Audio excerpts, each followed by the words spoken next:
Doomsday Noises is the new release. And if I've read the press release correctly, a lot of the songs or all the songs came out of jamming.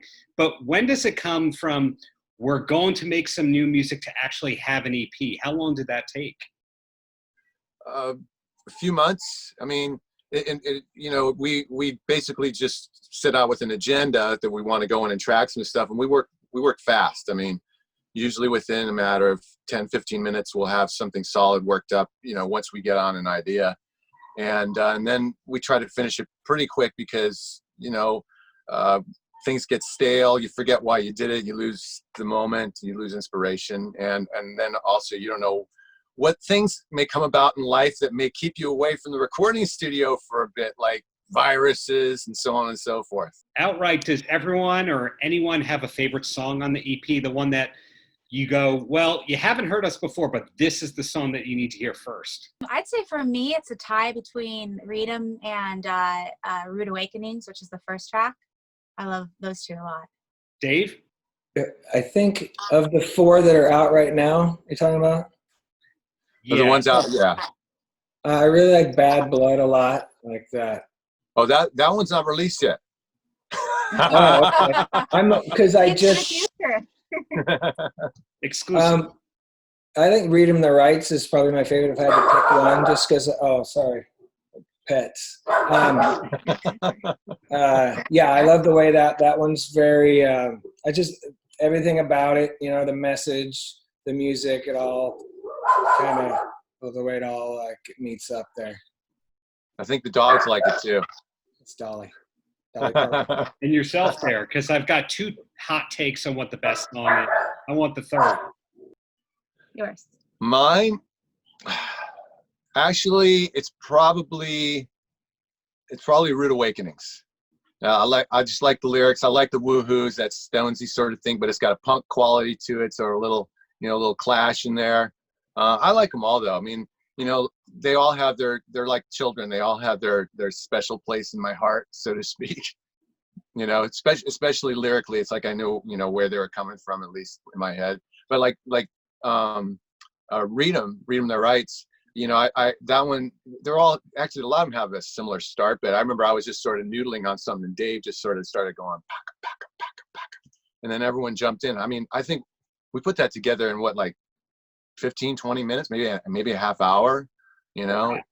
So it was pretty fast, if I remember right. And similarly, because when we track, I'm usually behind the board and the guys are in the room jamming and doing their thing. And I remember for the drums, for Rude Awakening, we weren't on a click, and Dave was just, I don't know if you remember this, Dave, but you were having so much fun. You were like hitting parts of like the drums you don't normally hit. And I was just so excited. It just had so much energy from the beginning.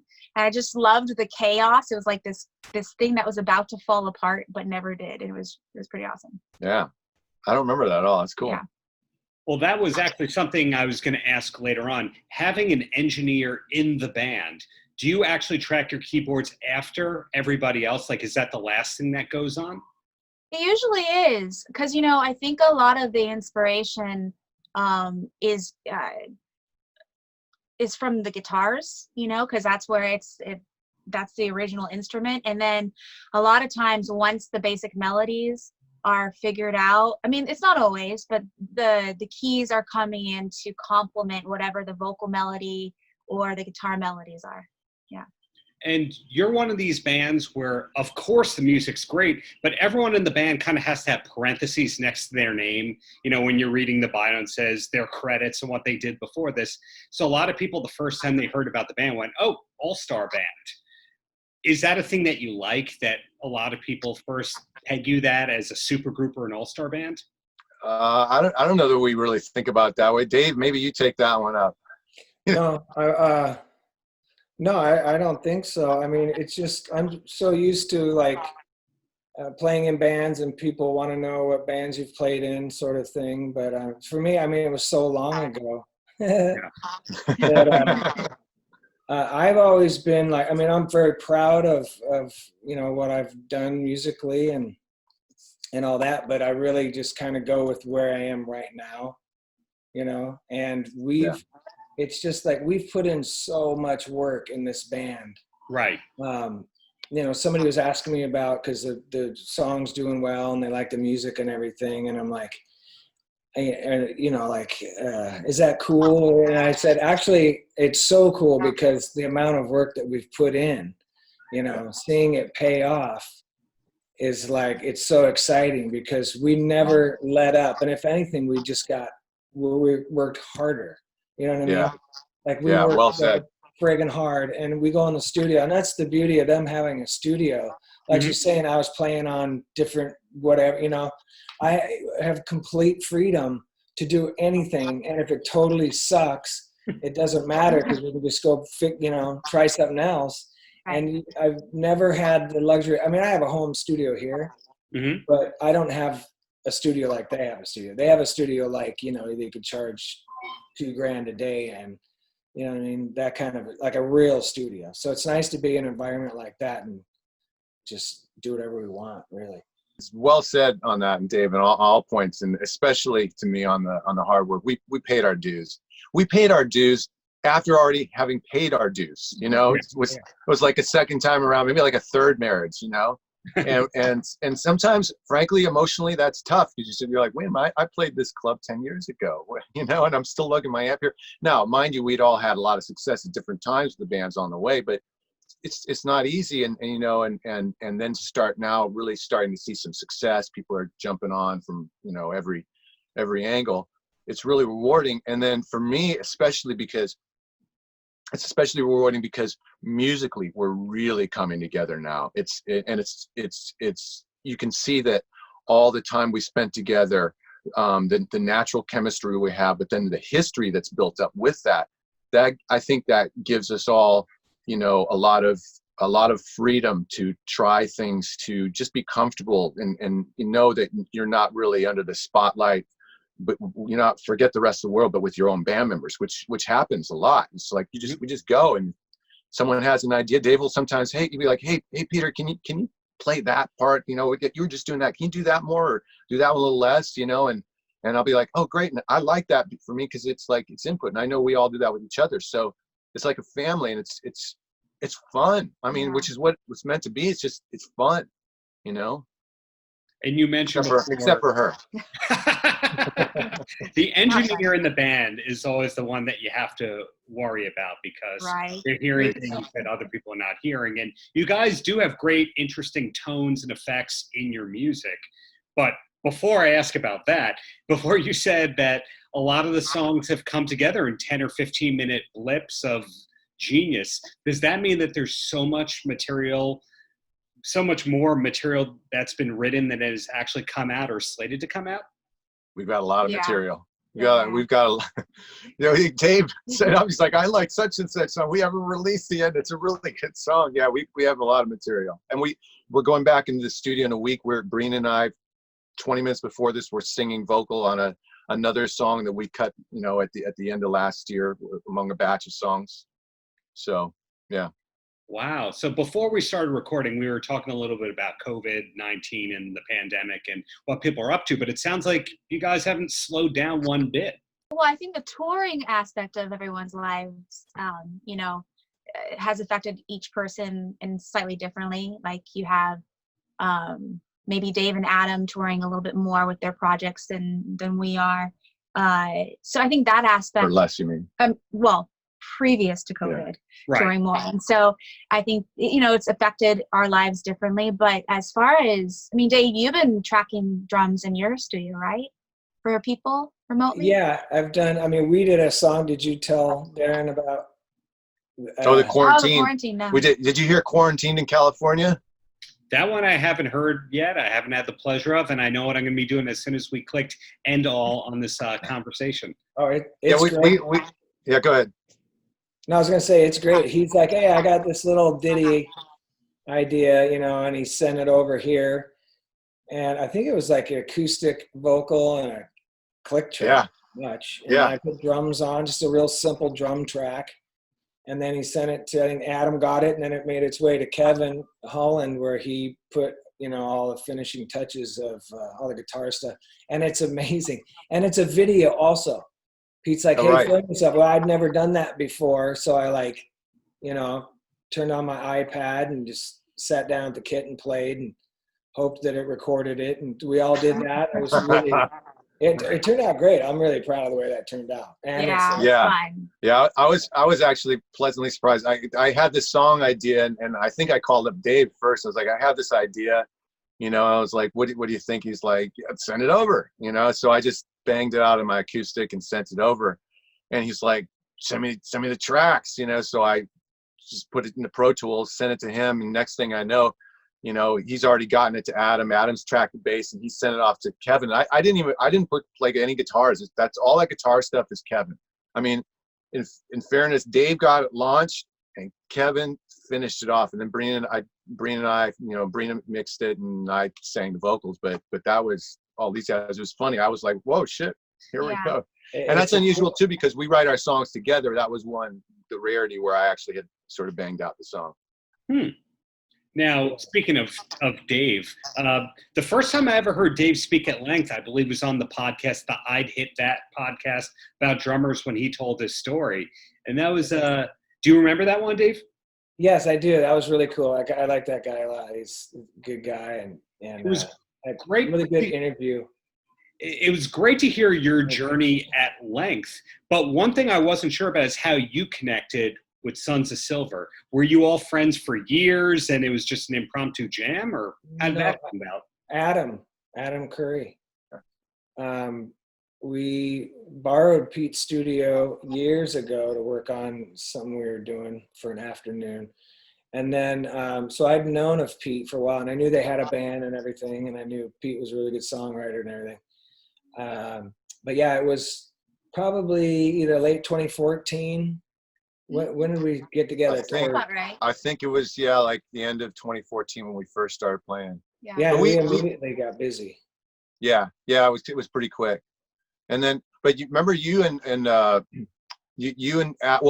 and I knew each other through a previous band, through our first band called Last December, which was we had a fair amount of success as an LA band.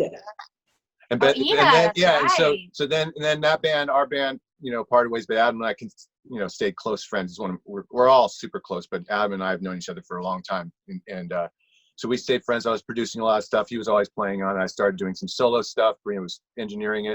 It was kind of boring, so I was like, Adam, let's put a band together. He's like, I got the drummer. Dave brought in Kevin. That was it. But before it began, these guys played. What was it with Ida Marie? We toured. Well, you want to tell? Yeah. Yeah. You could probably, what year was that? 2012, 2011?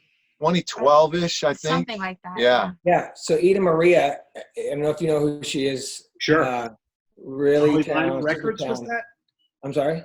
Was that artist on Polyvinyl, or is it Arena Rock Recording Company? It's jogging my memory that it was a big indie label.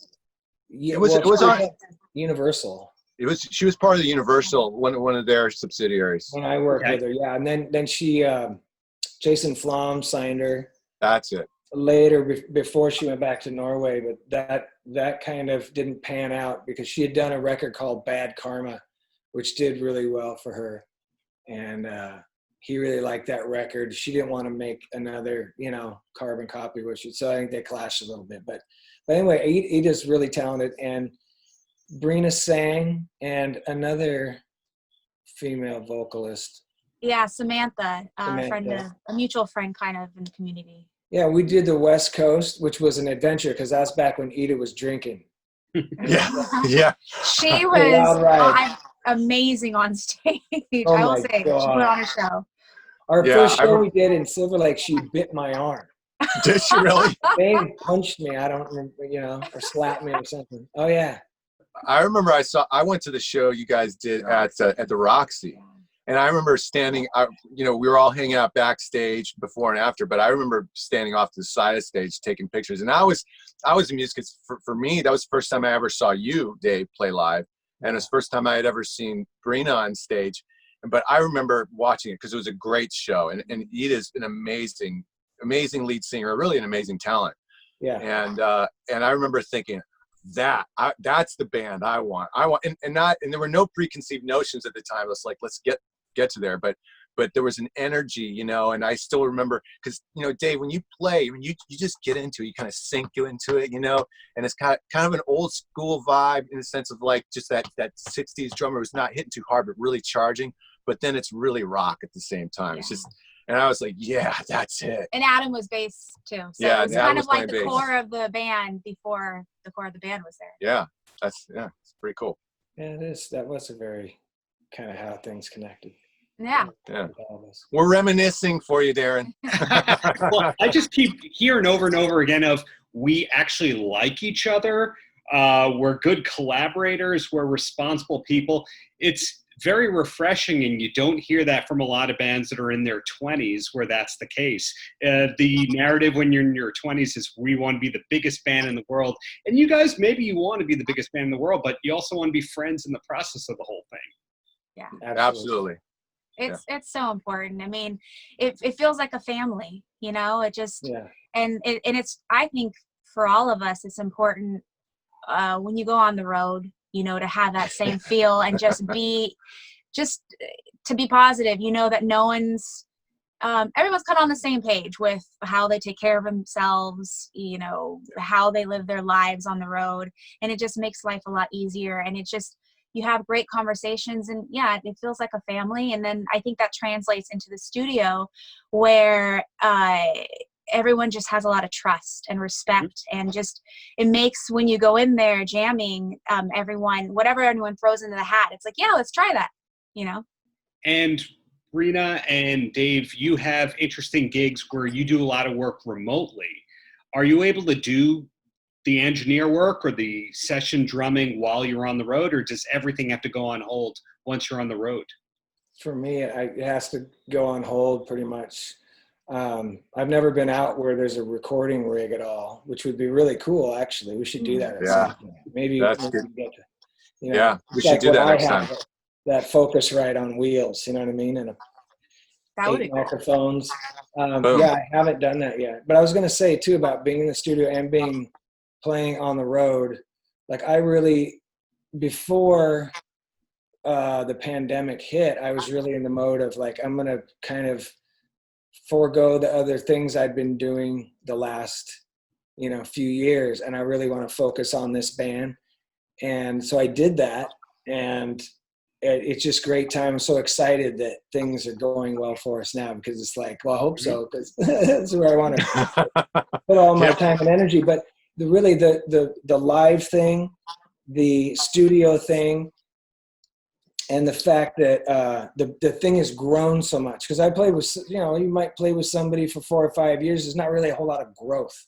There's not a whole lot of, you know what I mean? And it's like, if you don't have a mutual respect and trust, and everyone's treating each other with respect and some kindness there, it's very hard creatively, you know. When you get in the studio, it's like there can be some headbutting, and maybe somebody will scream and yell and slam a door and run out for 2 hours, and those things happen because there isn't that mutual respect and that trust. And we've always had that. And that's why when we show up at their studio, we have the best time. It's like we hang out, we play some music, we go get lunch, you know, and we're like donuts, jokes, and yeah, exactly.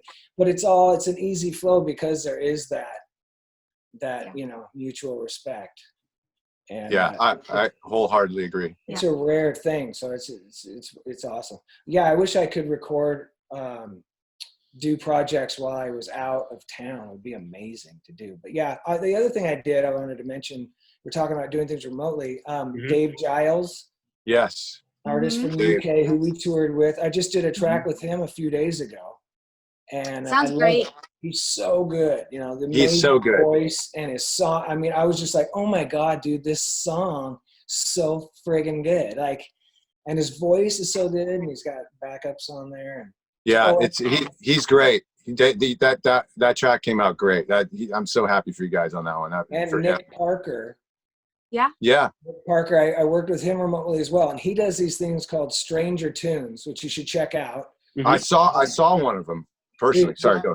He's got crazy, like, massive YouTube following, and so he's like, hey, I do these things, and would you want to be involved? And I was like, absolutely. And it's a cover of a John Prine song.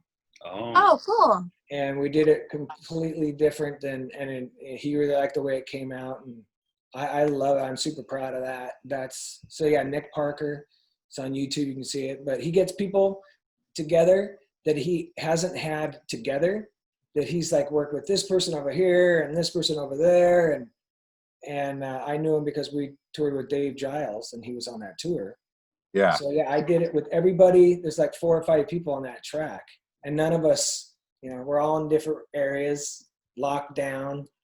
And it came out amazing, like our quarantine song. So. I wanted to ask you, I know we're getting sidetracked here. Did you guys track that all live, Dave? Or did you? No, same like you did. Like he same like we did. Okay. Yeah, he did it acoustic to a click or whatever. Yeah. So it's on a grid.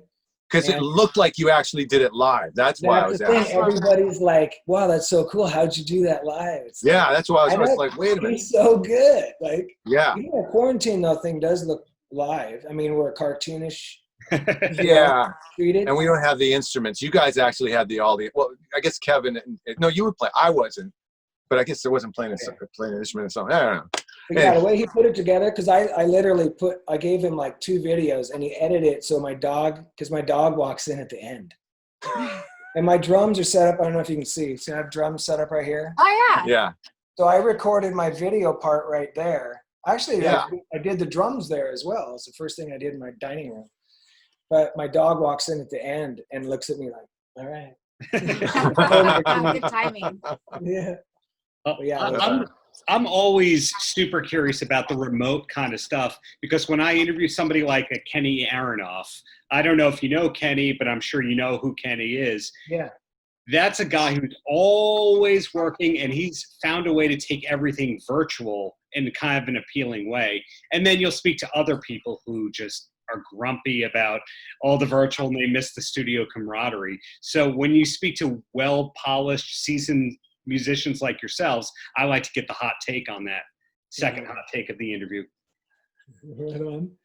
Yeah, I'm loving it. I mean, the fact that we can do it at all is like, thank God, you know what I'm saying? Exactly. Yeah.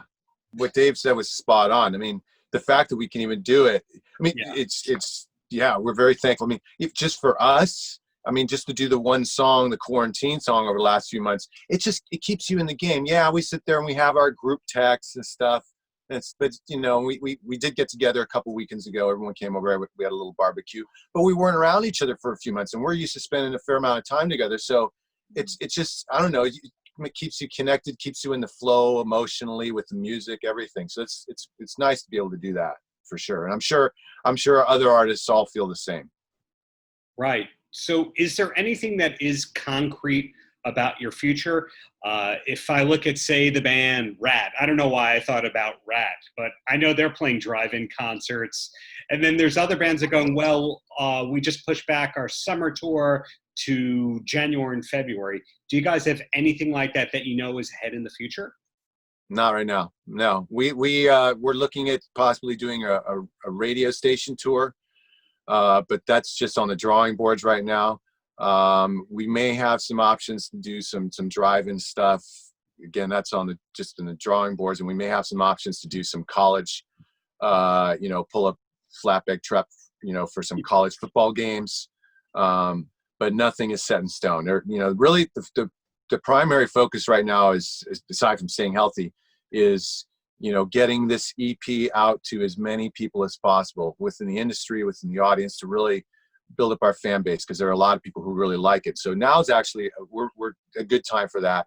And then simultaneously going back into the studio to record a bunch of new songs, so we effectively stockpile things, because we expect, if everything continues to go as it has been, that we'll spend a significant chunk of next year on the road and the year after. And obviously with the studio, but we'll, when the road opportunities come, we're gonna seize them,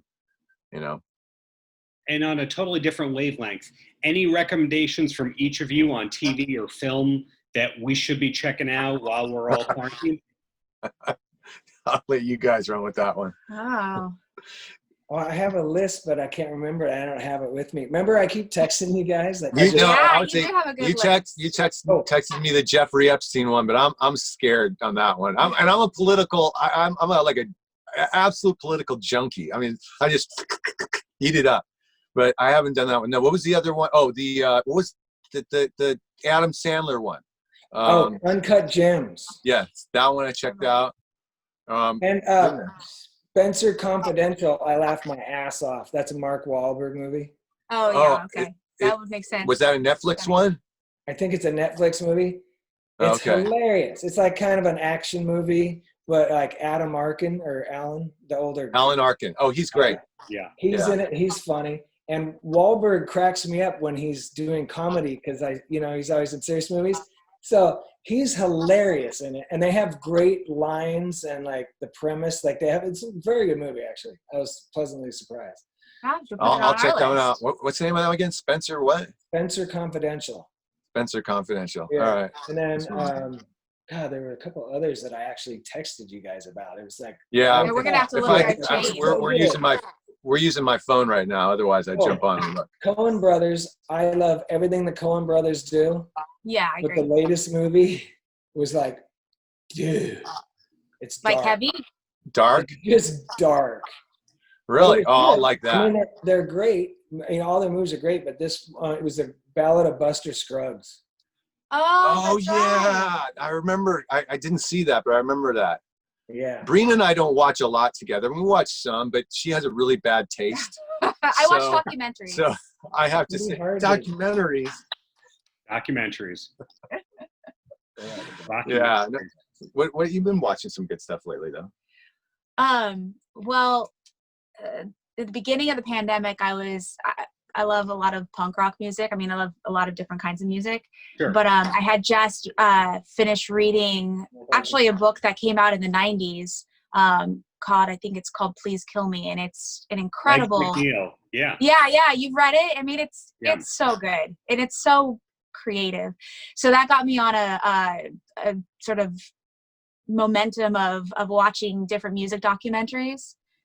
So I kind of, during the pandemic, I was watching a lot of that. And then also I'm a science geek. So I've been watching a lot of different science documentaries too. That's true. Yeah. You know what that reminds me? I watched the one on Bob Weir the other night. Did it show him using kettlebells? No. Have you ever watched the videos of Bob Weir working out? No.